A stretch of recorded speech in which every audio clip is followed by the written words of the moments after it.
At 18, I was really fortunate when I met a monk. And this monk was invited to speak. And I kind of just went because one of my friends forced me to. At that time, I was listening to CEOs and entrepreneurs and business people and marketers who I thought that's what I was aspiring to be like. And then I hear this monk. And he captivated me like no one had ever captivated me before. It was like staring at the most beautiful woman on the planet. You know, I was completely fixated on him. That was the beginning of what changed me.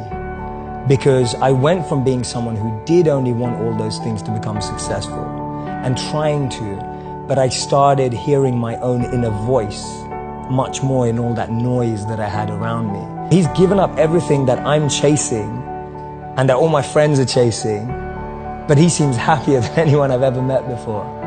And he spoke about this incredible principle where he said that we should plant trees under whose shade we do not plan to sit. And he was speaking about this principle of selfless sacrifice.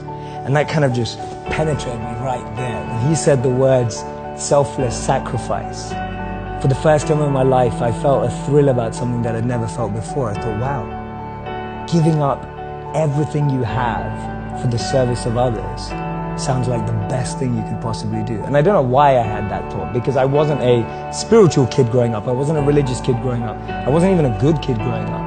I was just a rebel, a misfit, trying things out, an experimenter, which I still consider myself. And so what I started to do is I was interning at companies and firms and corporates, thinking I was getting a grad job afterwards. And then I'd spend the rest of my summer holidays interning in India, living with him as a monk. So I'd use all my summer and Christmas holidays to just be out there with the monks. And he introduced me to another 200 to 500 monks that were just like him, just as smart, just as bright, giving up everything they had and using all their skills to make the world a better place. Did you already have a sense of unease that like I'm a rebel without a cause, or like what was it about that moment? And you seem very aware of yourself. Mm-hmm. So I'm hoping that some of that awareness is present then. Like what was that moment? I believe the moment was I've always had friends who are older than me. And I could see a lot of them in the most successful careers, successful jobs, beautiful partners, whatever it was. But I saw a sense of lack of fulfillment, meaning and purpose in their lives.